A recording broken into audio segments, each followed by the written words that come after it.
everybody, welcome back to the channel. Welcome back to our first real gameplay episode of Middara. Yeah, this is going to be the first of the storyline, and you know we've been last episode I worked through this great big book and kind of gave you some rundown of how to play. We're going to do one little bit of that just to go through turn order and actions so you can see that. Now again, if you want to, there's lots of other videos on this right now, which is really cool because this is a cool game. And I just want to direct you to those. I would highly recommend that you go check out someone who is also doing the story mode, so you can see that even though you're playing the same story mode, it might be the turnout might be slightly different or a little different, and the story mode is huge and vast and has branching arcs and everything. And that is Barrett at Meet Me at the Table, so check it out because his video is a lot of fun. I've been watching it; it's been really enjoyable. He's far ahead of me in the questing because my work has slowed me down here, but. Anyway, we're going to get to that, and also One Stop Co-op Shop has done this as well. Also, I want to redirect you to Rob Oren. He did a painting thing of he did do a paint session of this and played it. But I also want to. He just posted something I thought was interesting. He's going to be doing this big thing with the game, the Kickstarter version of the game Hate, which I did not back from CMON just because the theme and everything just kind of turned me off a little bit. Not that that's okay, guys. Just my personal opinion. But he's going to paint it and then auction it off and use that money for charity. So that's why I want to direct you over there if you would like to get in on that and help support some good charities. Okay, anyway, let's get started. We're going to talk about turn order right now. And we're going to look at this right here. So here's how the turn order basically works. This is an adventurer's turn. So start a turn phase. Resolve ability of effects that occur at the start of the turn. Well, we're not going to have many of those at the beginning. It says resolve special encounter rules. Yeah, we don't have any of those either. Resolve abilities, da-da-da-da-da. Okay, then we're going to go to status phase. Any abilities or effects that have status condition occur now. So we'll see some of them. We might see some of those because there could be some options for that. I'm not going to spoil it quite yet. Then it says refresh phase. We're going to refresh all the stuff. We're going to recover stamina points and unexhaust cards. That's basically before, that would be like from the previous turn if we'd exhausted cards. So you won't see any in the first turn. And then we're going to take our actions. We're going to spend our stamina points to do that. And then we're going to do our end of turn and resolve all end of turn effects. Then we're going to do each of those in initiative order, and that would include monsters if that were the case. As you can see, we have the initiative cards out here right now. There are no monsters that we can see on the board because we just entered the test, which is the mask. Now, we also have to keep track of time. We got to do a couple of things because there's some elements to the story. We're going to be graded because this is a test for our students, Remi, Nightingale, Rook, and Zeke, so that they can become citizens of Middara. Okay, on the other side of this card, this handy-dandy reference card, there is also your actions, your standard actions. You can move. We'll go over all these. I'm just going to go move, attack. It's 2 stamina to attack. Encounter action, re-equip. Re-equip is a little interesting. I don't know how often you would do that. We'll see. And then standard abilities. You can dodge. If you keep a stamina, you can dodge, which allows you to add the black empower dice to a dice pool attack against you, and any shields you get count in your favor. Okay, and then you can empower, which means you use the black dice to empower something, shields, and that would add to damage. And if it's a spell, it usually always automatically is empowered. And then you can also counterattack. But we'll cross all those bridges when we come to it. That's basically, I'm going to keep that handy so we know what we're doing and can follow the turn order, right? Okay, let's dive in. I think it's time. So the first thing we've got to do is, which are represented on this card. Now, there's an anatomy to the card. We're going to go over that. I'll just point out some highlights right now. You see that they have 2 passive abilities. This one is they're immune to poison, but they also have this hive mind ability. And that means if they're in their sphere of influence, they get bonuses. Now, I hear there's an update to these rules, but we are not playing them now, so we're going to do this. It means that these upgrades occur if they are within line of sight. So a white dice becomes an orange dice, etc., etc. As we go, they can get extra defense if they're next to each other. And then this is their AI, and we're going to play that out in some pretty significant fashion when we go. So we'll just cross that bridge when we come to it too. And then, of course, they're an intelligence, and they're a swarm creature. Now, DR1, meaning they're not that tough. Swarm is very specific. It means that you have to kill both the creatures, so we're going to have to kill both of these to make it count. In order to get loot. So when we kill the second one, we will get loot. Now, in a lot of monsters, they are tougher, and so they don't have that problem. You just, when you kill one, you get it. Now, move this big old book, because we're not going to need it right now. We got a long ways to go, and I just want to say, God, dude, this thing is massive. But anyway, we're going to move the book out of the way for the moment, and we're going to get to just the gameplay. I'm all ready to go. Okay, here's Remi's character. We've already been through it before. This is her stamina tokens. There's 3s on the other side there, but we just have 3, so we're going to deal with the 1 right now. And she, now in a turn, you can only move once. Now you can pull some extra movement off. But what we're going to do, actually, I think we might fly. Depends on if I can get over that red terrain. I'm going to take a look at that right now and see if she can fly straight over that red terrain. We're in good shape. Sadly, no, it does not. We cannot go over that terrain. But what we can do is go. Well, we're just going to spend 1. There's no reason for her to fly right now. We're going to go 1, 2, and now her movement is 6, by the way. 3, 4, 5, and she can then move into this hindering terrain right there for 6. That is her movement. Now we're just going to keep the other stamina so that she'll end up with 2 extra on the next turn. And just to be sure, I don't think. Well, I guess she will have. Yeah, she's going to have line of sight on this now that she's come around the corner there. This does not look blocked, and this is open right here. So we're going to see what happens, because she's going to get to see that token right there. And I'm going to see if I do that now or I do that in a moment. We'll just have to check it out. All right, hold on just a sec. So as far as I can tell, and tell me if I'm wrong, guys, but by the rules, it looks like there is nothing blocking. If we go from the center of her card to that, there's nothing blocking her line of sight to that totem. So we're going to look at the blue totem in the book, and I'm going to show you something super cool about this book if you haven't seen it already in other playthroughs. As you can see, there's these red blocks that I can't read. This is like the old style. Remember those? I don't know if you remember these, but you get these cool. You can see the text pop out there. Woohoo! You get these little cool red filters that when you put it over that, you get to read what's underneath it. And that's what's about to happen, guys. So we're going to read what is currently underneath this block of text here for the blue totem, because that's what she can see. Okay, it says, as you approach the boulders in your path, a scurrying sound echoes from the other side of the chasm. Spawn 2 cave sickles on any normal terrain space adjacent to the blue totem. Your heart sinks as you hear scuttling coming from behind you as well. You whirl about and find yourself facing 2 more cave sickles. Spawn 2 cave sickles on the unoccupied normal tile terrain spaces on the south side of tile UM1. Or UM11 rather, which is the tile that she's actually on. So she's going to have 2 right on her right away. Let's do that.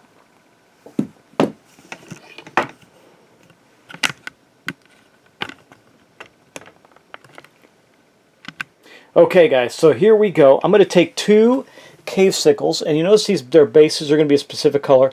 And it says in here, again, I'm just going to read it to myself so I can see it. I'm going to put some more light on it. I can't read this in the lighting in my room, but it says your heart sinks. No, okay. Spawn 2 cave sickles on any normal terrain space adjacent to the totem. Okay, that's easy enough to do. So we're going to have a cave sickle here, let's say, and a cave sickle there. That looks good. That's the blue and the green one. We also have to spawn a couple of guys right here. Yeah, we do. This is the 2 from the next group, and you can see it's the same card, guys, but it has the different colors so we can keep track. So we're going to put these 2 right down south of the board here so I can keep track of them. And now we know we have these 2 cave sickles. And by the way, if you want to see the mini more up close, this is what they look like. They're pretty cool. And our friend, our ally, Remi, is in serious trouble. And we're going to get right to that. So she spotted them. They came up. Now the next thing we have to do is find out where they are going to be in initiative order.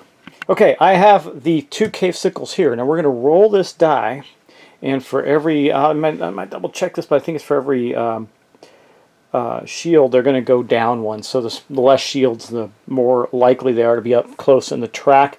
We're going to roll for these 2 first. That's cave sickles 1 through 3, which are these 2 right here. The third one's not on the board, and the other ones are 4 through 6. Let's roll and see what we get. We got 3 shields, so if I take Remi as number 1, because that's the turn we're on, we're going to go 1, 2, and 3. Okay, now we got to see where these other folks land on the track. Oh, that's going to be all the way back to the back too, isn't it? 1, 2, 3, 4. So they're going to be in front. So 4 through 6 down here are going to go before these guys here. So that's a bad thing. But remember, Remi had only spent her movement so far. Does she have anything she can attack with? Well, yes, she does. Now, she cannot move again. That is the rules. But let's see. Does she have anything that she can do? Let's look through her stuff and see if there's anything she wants to do. She might not.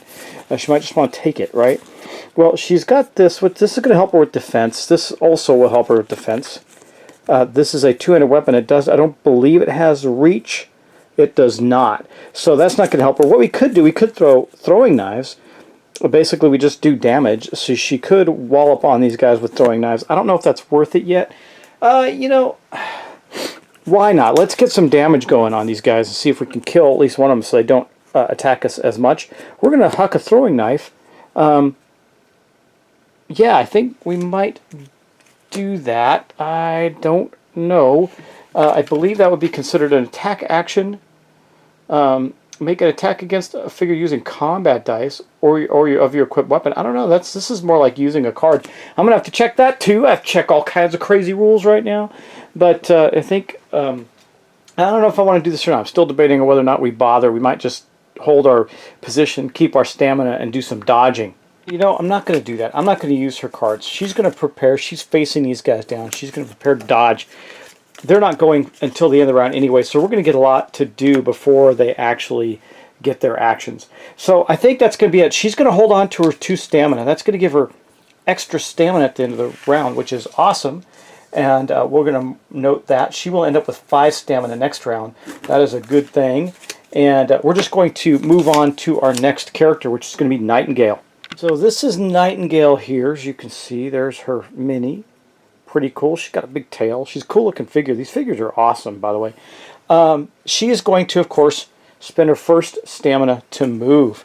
And she, too, has a movement of 6. I'm going to see. She might have some things that give her... Yeah, this gives her shirt here. Actually, that might be true of Remi as well, but it wouldn't matter because she... Yeah, it is true. She does get an extra movement, but since she didn't...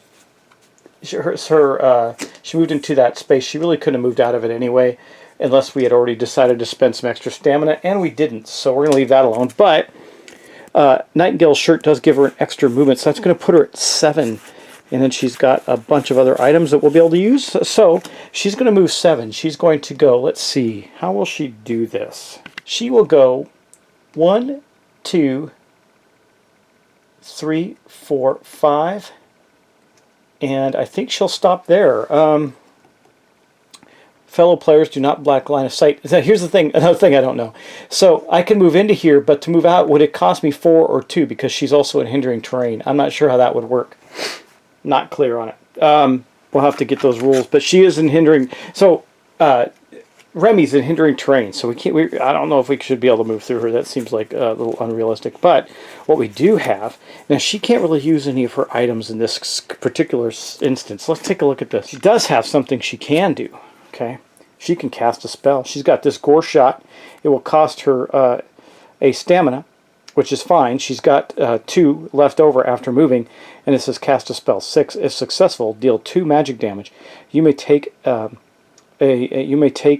irreducible damage to deal an additional magic damage equal to your highest level Cruer discipline, which is this one, which is 1. So that would only give her 1 extra point of damage, but that could be meaningful.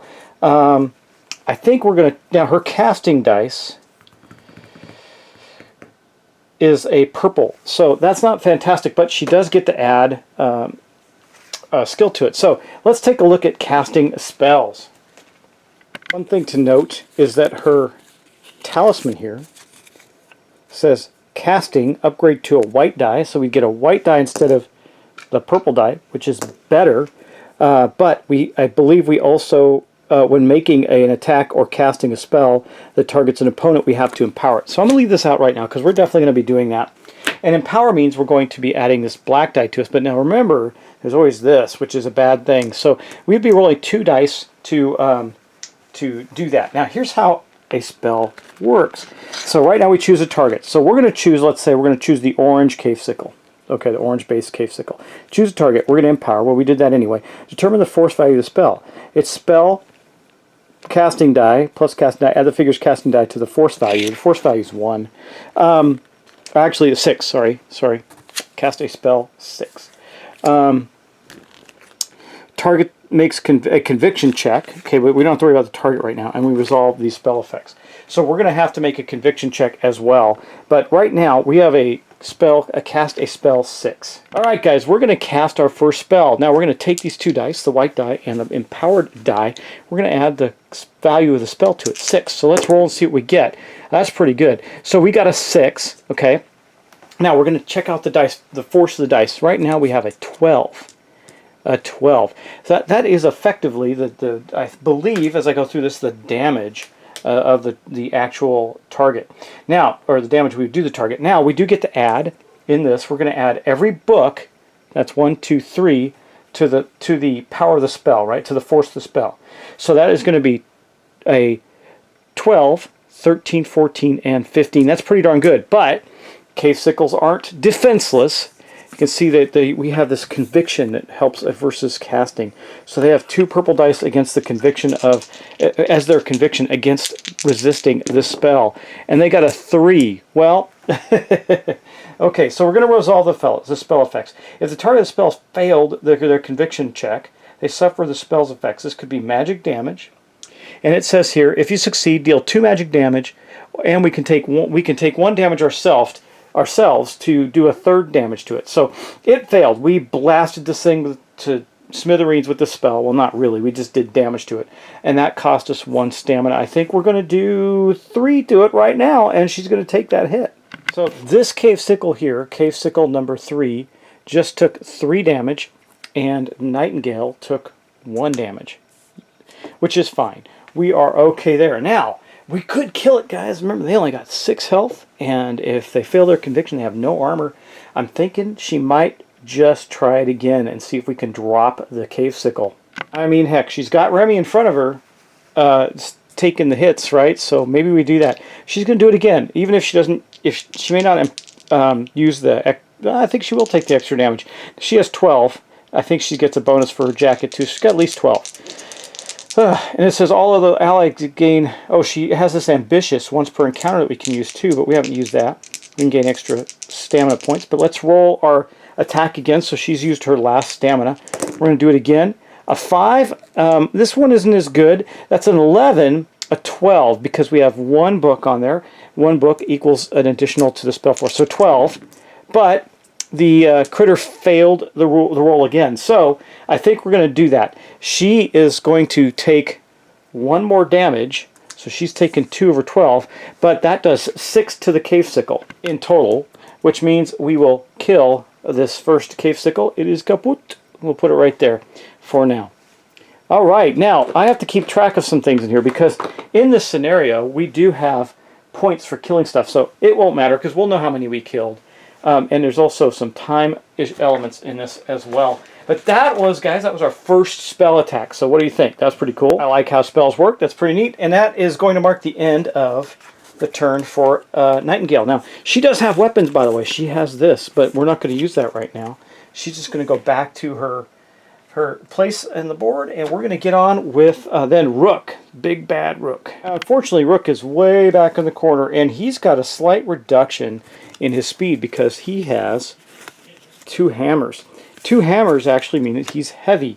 Heavy in the rulebook, and when you look up in the rulebook, there's a whole thing of tags, and I'm going to read heavy. A figure with the heavy tag has a -1 to their movement. So he only moves at a 5 right now instead of a 6. And he doesn't have anything that gives him any additional movement. So he moves 5. Okay?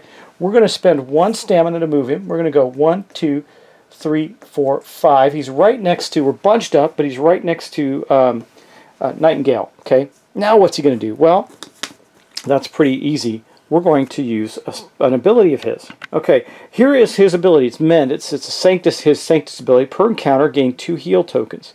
When these tokens are spent to heal an ally. Now, this doesn't even cost him anything. It just gets tapped. It's 1 time per encounter, so he won't get that back. But he does get these 2 tokens, these heal tokens, and they say, let's see if I can. I'll probably have to read it to you. I don't know if you can see it clearly enough. It says, spend 1 SP and a figure within SOI heals 6. So that's pretty powerful. So he's got these 2 tokens. Now, they don't go away from him. They don't leave him at the end of the round or anything like that.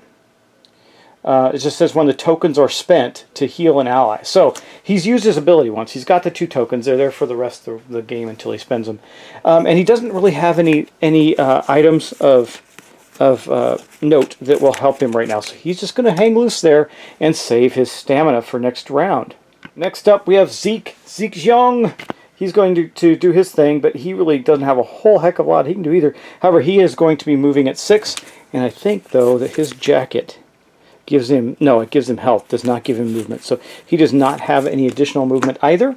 He could spend additional stamina. Let me see if he can get there. 1, 2, 3, 4, 5, 6. He can without spending any additional stamina. Let's see. He's going to go 1, 2. Remember, you can't move diagonally. 3, 4, 5, 6. So he can get there. You can move diagonally, but he does. That's where he's going. He's going right there. And he doesn't need to move any farther. Oh, let me show you. You're not on the camera. Wow, I hate when I do that. Okay, rewind. Okay, 1. This empty. This space is good. 2, 3, 4, 5, and 6. He has stepped up, and he's going to pummel this purple cave sickle right here. See if we can kill 2 of them, and he'll get a loot if he manages to succeed. Now, that was 1 of his stamina, so it takes 2 to attack. So he's going to spend 2 stamina to attack. Let's see how that works. Okay, let's get out his weapons. He has 2 short swords and this, but this is not going to help him right now. This utility core just gives him a passive. We'll look at this if we need to. We don't think we're going to need to worry about it. It also means he has a conviction dice upgrade when he's making saving throws, but it gives him a defense. That's the main thing for that there. And I'm looking to see, nope, this is it. So he's got his 2 short swords right here. Now, the cave sickle, slide him right over here so you can see, has a defense of 8. We're going to have to make some dice rolls. Now, it says here he rolls 2 purple dice. Now, I'm going to go through this in detail right now so you know. 2 purple dice. However, it says finesse, combo, light. You see that they both have the keyword light. So, because this and this have finesse, we're going to replace that. And we're going to replace that with white dice. Now, if he ever gets rid of one of these 2 short swords, does not have the light thing, it would be purple. So we're going to roll 2 dice against this guy. Now, I can empower. I don't need to. But I can also, let's see, I can exhaust to re-roll dice. So we're in pretty good shape. We got the ability to re-roll, and we get bonuses to damage. Let's see what we can do here. That is awful. A 4. But that's what I said. We're good. So we're going to tap this out. That's 1. And that's going to allow us to use this ability. Exhaust, reroll 1 of your combat dice. Okay, let's see if we can do better. A 4, well, that's not better enough. We still need an 8. So he's going to tap this one too and roll this die. Come on, Zeke, let's do it. There we go. That's going to hit right now. Here's how combat works. We have a 5 and a 9. All right, pretty good. They have an 8. So currently we are 1 over their defense. That means this fine fellow here is going to take a point of damage, a single point of damage, the purple cave sickle. But you also see we have 2 shields. Now let's take a look at his swords. It says 2 shields for +2 damage and stars 1 physical damage. So we only have 2 shields. That's fine. So we basically did 1 plus 2 for the 2 shields. And if you only had 1 shield, you wouldn't get any of that bonus. So it's just a 2.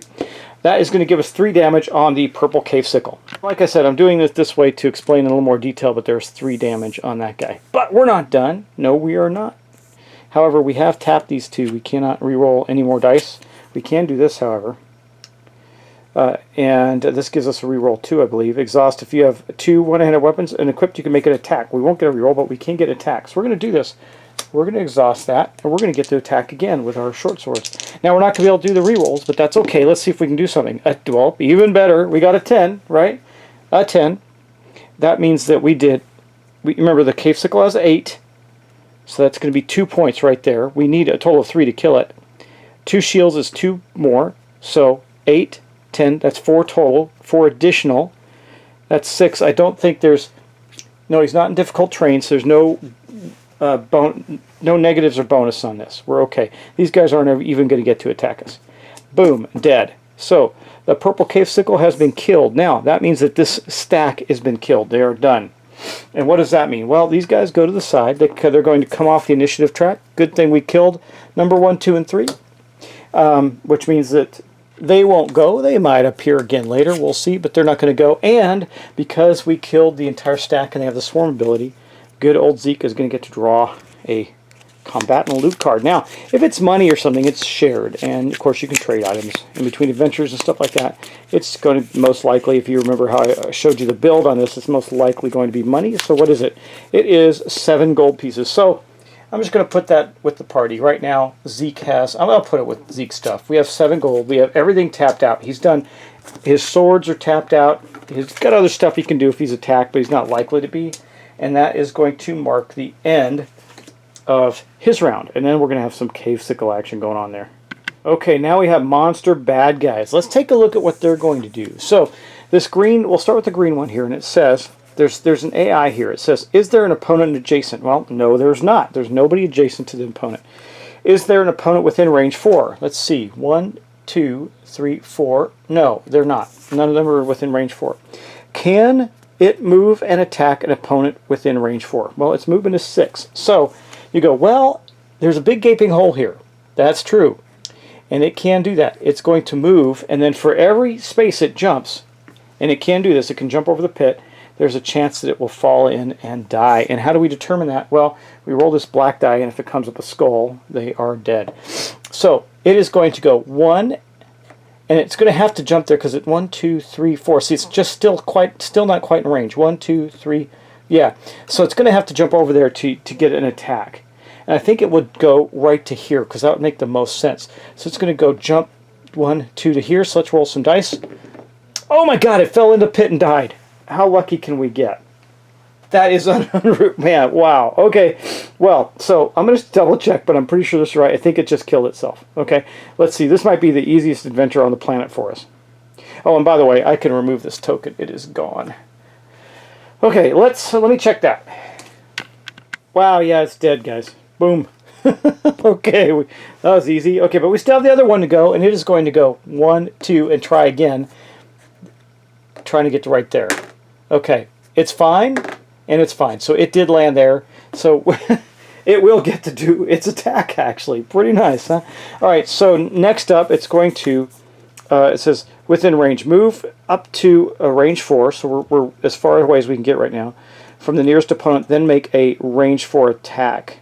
So what we're going to do with that, now its attack is going to be 2 white dice. It's not going to get any of its bonuses because there's nothing else around it. And it will attack the first person in range. So all of them are in range right now. The first person is Remi. She's highest on the initiative track. So she'd be the one that this thing would attack. It's going to roll 2 dice, but we got lots of things we can do to defend ourselves as Remi. Let's roll and see if he even hits. Well, he might. That's a 6. Now, each one of those is a +1 physical damage. It has nothing to do with hitting. Remember, damage, so first off you have to hit. Once you hit, then you get to work on determining damage. But let's look. Remi has a defensive 9 already, so it's already missed. And that's it. That's its attack. We don't have to do any of these cool dodge abilities or anything. That's the end of that. Okay. That is the end of the initiative track. So, all the creatures, everything's taken their action phase, and we're going to be wrapping back around. Wow, that was a pretty good round. I think that's a great place to stop for this video. Not really too terrible right now. We got 1 cave sickle left. 1 dove to its doom into that bottomless pit, and all our heroes are just ready and waiting to take it on. Now, I am going to do something because now that we're at the end of the round, I don't want to forget this. And out of all the tokens, I need to find one of these. There's one. I need to keep track of time. So here is a time token. I'm going to put it right here, and that's just going to let us know that a turn has passed, because it will matter, because remember, we are students in a test right now. It's a very dangerous test, but it's still a test. And as we do this, we are going to gain points based on how quickly we do it, how many things we destroy, take down, did we get the treasures, did we get to the exit. So, and we're doing exceptionally well. Now, let me see. I don't think anybody, nobody, I'm just going to double check, but I don't believe, no. Yeah, we don't have line of sight on that one yet. We got to get further out. So, whatever's happening with this totem has not occurred yet. And those are how story elements are triggered in the game. There are other ways too, but that's the main way. And that's going to be it for this round, guys.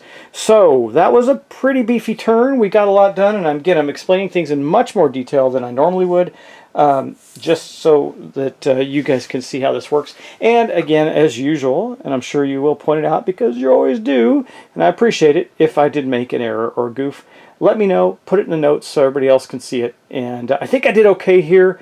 There's a lot of rules in this game, and I'm trying to be careful because I really do like the game. I think it's pretty phenomenal and a lot of fun. And we're in through a round, guys. So again, what happens at the end of that is we're going to clean everything up. But there's really nothing to clean up. Resolve abilities, adventures, control. Yeah, we're good. So in the next round, though, we will refresh our stuff and all that thing. Now, except for a couple things that we don't get to refresh, like Zeke's sword and his ability all refresh. They refresh at the beginning of the next round, or when he gets the opportunity.